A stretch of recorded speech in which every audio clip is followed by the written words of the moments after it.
Hi friends, welcome to my channel Soujanya vlogs. ఈరోజు నేను మీకు యమ్మీ అండ్ టేస్టీ మన అమ్మల కాలం నాటి వంటకం చెప్పబోతున్నాను.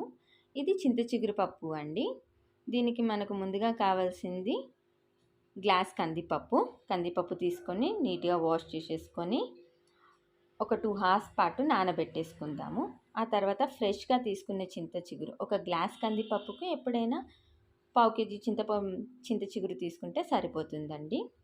ఇలా చింత చిగురు తీసుకొని దాన్ని నీట్గా వాష్ చేసేసుకొని మనం ముందుగా నానబెట్టుకున్న పప్పుని ఒక కుక్కర్లో వేసేసుకుందాము.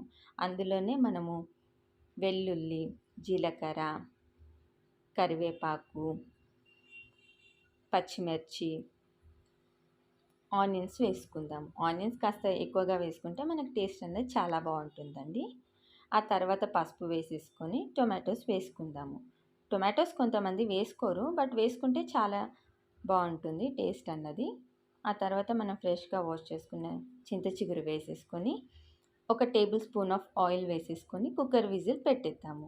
ఒక 5 విజిల్స్ వస్తే మనకి పప్పు చాలా బాగా ఉడికిపోతుంది. ఆ తర్వాత మనం ఒక గరిటె తీసుకొని దాన్ని నీట్గా స్మాష్ చేసేసుకుంటే సరిపోతుందండి.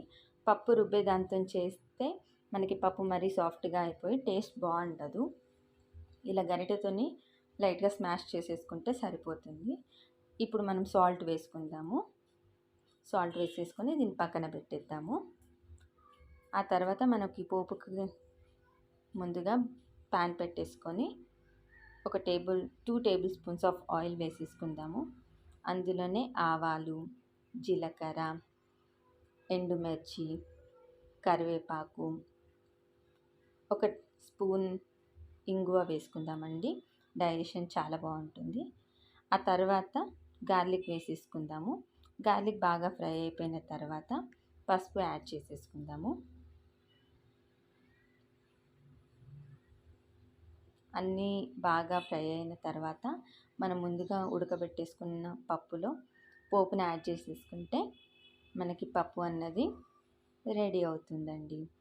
రెసిపీ కనుక మీకు నచ్చితే please like, share and subscribe to my channel.